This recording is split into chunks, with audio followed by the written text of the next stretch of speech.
Good morning and welcome back to the discussion on banking.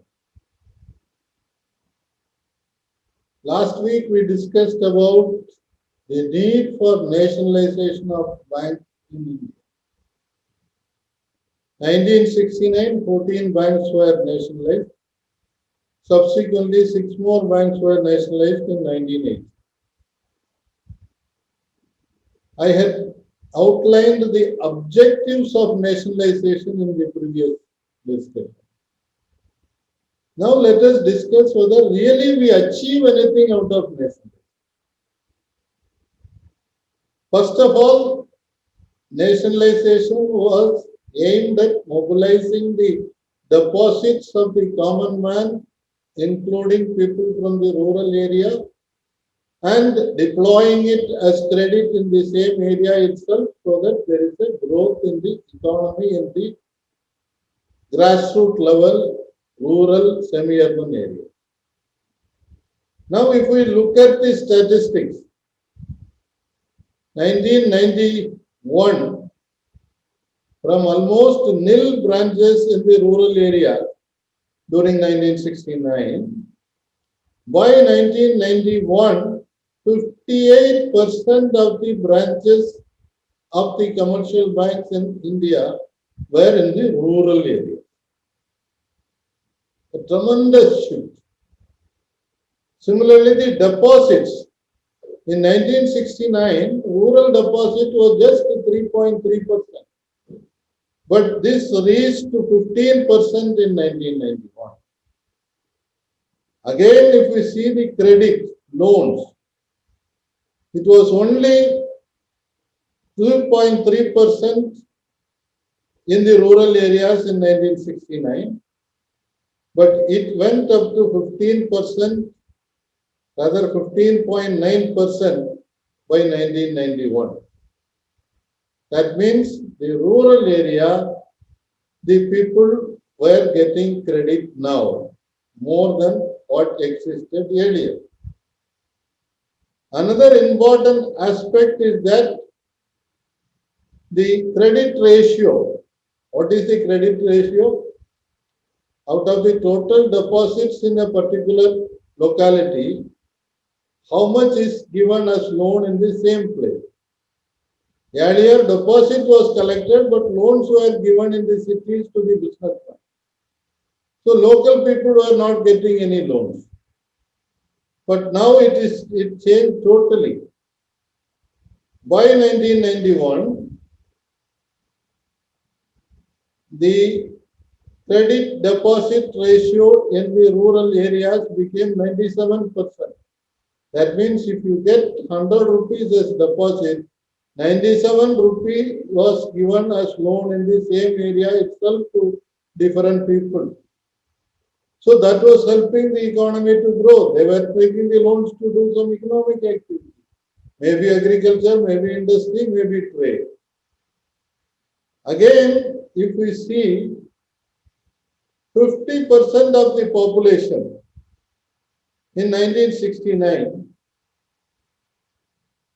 were having only 25% of the rural branches. I have talked about the Bimaru state, Bihar, Madhya Pradesh, Rajasthan, UP, these states are northeastern states. They accounted for 50% of the population, but only 25% of the branches.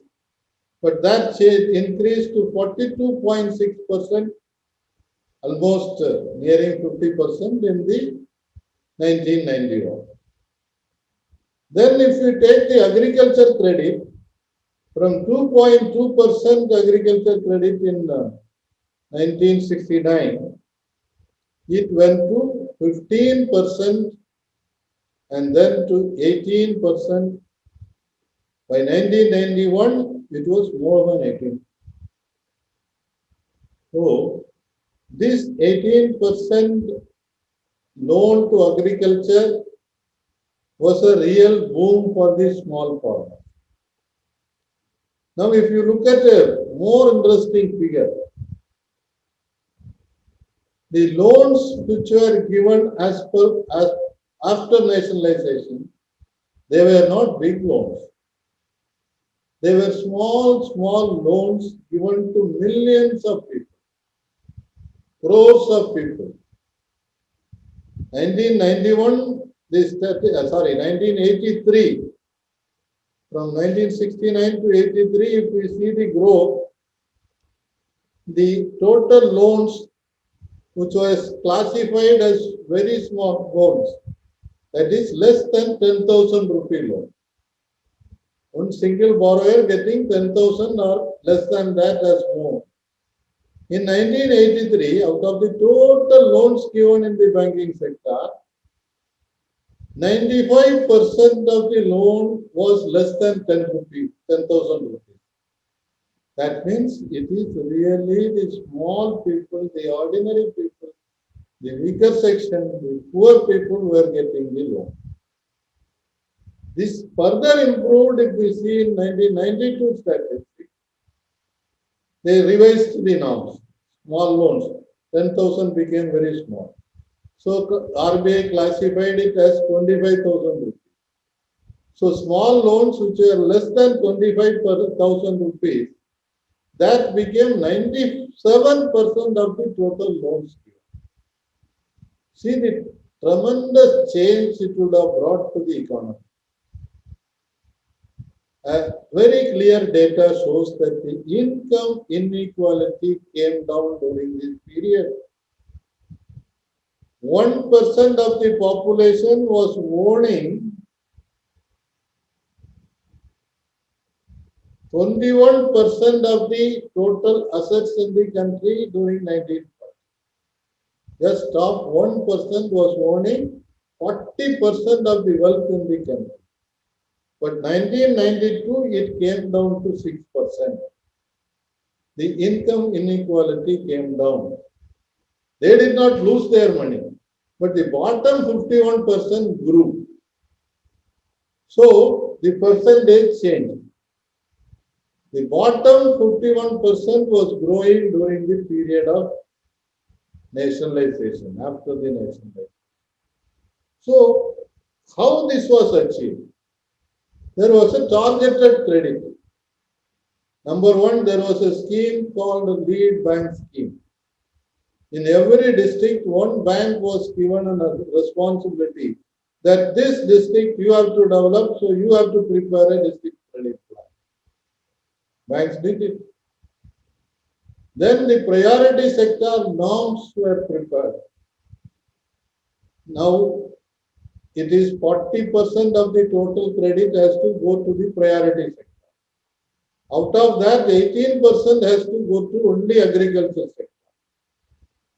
Priority sector consists of small industries, small trades, small housing loans. Now, of course, even 20 lakhs is considered a small housing. But that 40% credit, it has helped a lot. Small people get access to credit. Then they brought in service area approach. Each bank was given a target. Each bank branch had to develop a particular village. Overall development of the village. They have to do a credit assessment and give loans. They have to be partner in progress in the villages.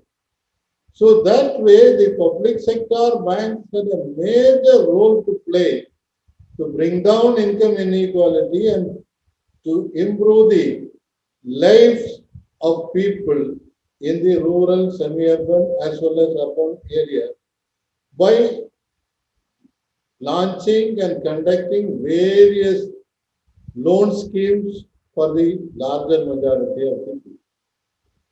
So now when people talk about privatization, they are talking about privatizing two public sector banks, Central Bank of India and Indian Overseas Bank.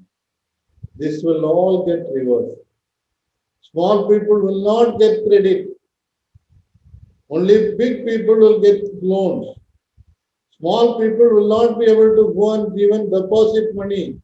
They will have to depend on post office. How long it will survive, we don't know. Or they will have to go to non-banking financial companies or the small finance banks. that will destroy the bottom 50% of the people. Already the income inequality after 1992, when the liberalization was started, the income inequality has widened a lot. The top 10% owns almost 93% of the wealth of this country. That is a great injustice. And if privatization of banks takes place, further damage will be done. So we have to guard ourselves. All of us have to seriously think about it, work out strategies to counter this privatization. Nationalization brought growth to the country. Nationalization brought growth to the common man. Nationalization brought growth to agriculture. Nationalization brought growth to small industry. Nationalization brought growth to small businesses, small trades, women, self-help groups, building of houses, education loan. All this could be possible only because of nationalization.